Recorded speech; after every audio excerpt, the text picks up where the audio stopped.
विधानसभा का सत्र चल रहा हो, विधायकों का शपथ ग्रहण के बाद राज्यपाल का अभिभाषण होना था, लेकिन नेता प्रतिपक्ष वहां मौजूद नहीं दिखे। तेजस्वी यादव को लेकर ये चर्चा सियासी हलकों में गूंज रही है कि क्या इस हार की वजह से वो इस कदर निराश हैं कि उन्होंने सदन में रहना तक उचित नहीं समझा। विपक्ष ने आखिर सत्ता पक्ष की तरफ से भी ये सवाल उठाए जा रहे हैं कि तेजस्वी यादव क्यों नहीं थे। चर्चा करेंगे इस पर। रंजन जी, देखिए, ये परंपरा रही है कि जब राज्यपाल का अभिभाषण होता है तो नेता प्रतिपक्ष मौजूद रहते ही हैं जब तक कोई ऐसी कुछ अनिवार्यता ना हो, लेकिन यहां ऐसा नहीं हुआ है और ये सत्ता पक्ष को एक हमले का मौका भी मिल गया।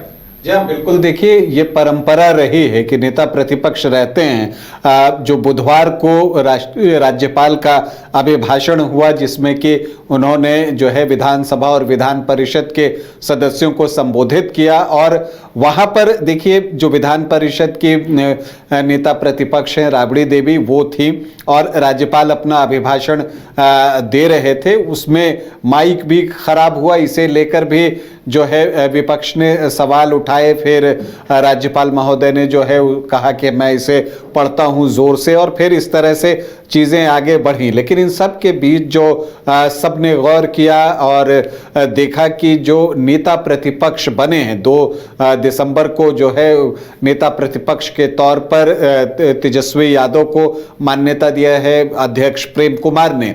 तो उसके बाद जब 3 दिसंबर को अभिभाषण होना था, तो चूंकि ये एक ट्रेडिशन रहा है कि ऐसे अवसरों पर नेता प्रतिपक्ष होते हैं, क्योंकि ये एक महत्वपूर्ण अवसर होता है जब राज्यपाल जो होते हैं वो विधायकों को और विधान पार्षदों को संबोधित करते हैं, और साथ ही जो सरकार का पॉइंट ऑफ व्यू होता है उसको सामने रखते हैं। लेकिन यहाँ पर तेजस्वी यादव अनुपस्थित थे।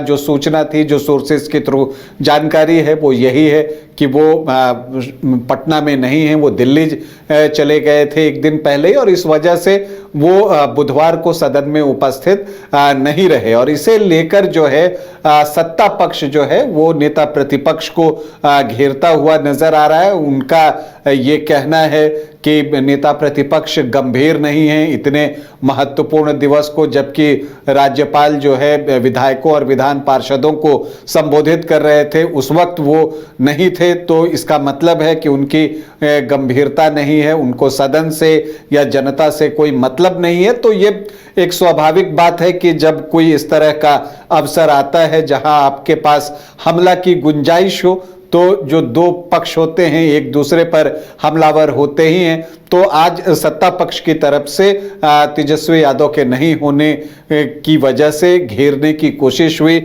और इस तरह की बातें जो है वो कही गई, और वो जो है वो निशाने पर रहे सत्ता पक्ष के। और यहाँ पर जैसे देखिए एक बात आई है कि जो LJPR है उधर से ये कहा गया कि तेजस्वी यादव गंभीर नहीं है, उनको सदन से या जनता से कोई मतलब नहीं है, वो हमेशा गायब रहते हैं, वो अपनी भूमिका अदा नहीं कर पाते।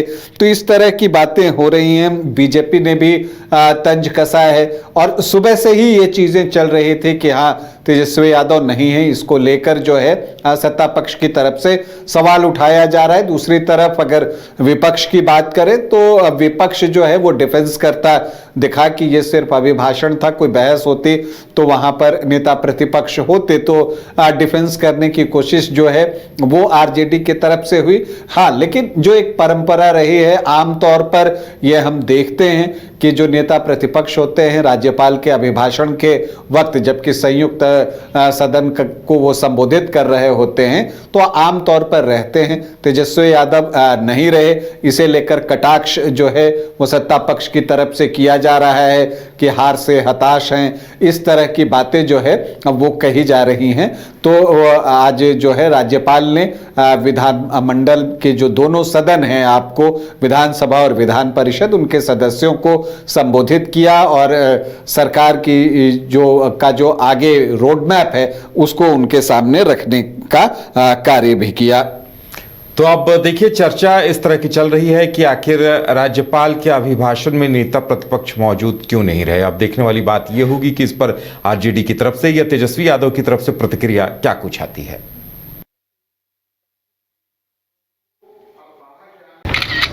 अरे कहाँ चले सुबह सुबह? अरे चिंटू इंजीनियर, घर बन रहा है ना, टीएमटी रिबार लेना है। कौन सा? कोई भी सस्ता वाला। और नया फोन? हाँ। ये कैसे लिया? ये स्टोरेज, कैमरा, डिस्प्ले सब चेक करके लिया है। अच्छा, तो फोन के लिए इतना रिसर्च और घर के लिए? मतलब टाटा स्टील आशियाना पे रिसर्च करोगे तभी पता चलेगा कि टाटा टिस्कॉन 550 SD में है बेहतर ताकत और लचक, जो आपके घर को दे सुरक्षा के साथ सेविंग्स भी। क्या हुआ? पहले रिसर्च करनी है ना। टाटा टिस्कॉन 550 SD, समझदार बने, बेहतर चुने। घर रहने का मकान भर नहीं, ये खुशियों की तिजोरी है। दरवाजे पर दस्तक देता पड़ोस, खिड़कियों से उमड़ आता आसमां, तारों में उलझी ऐसी ना जाने कितनी दास्तां। कहती हैं चले डायमंड सिटी, एक सफर हम सफर के साथ अपने घर तक। Diamond city, life long bonding, 500 से ज्यादा खुशहाल डायमंड परिवार। जल्दी करें, सिर्फ 200 फ्लैट बाकी। आज ही बुक करें अपना आशियाना।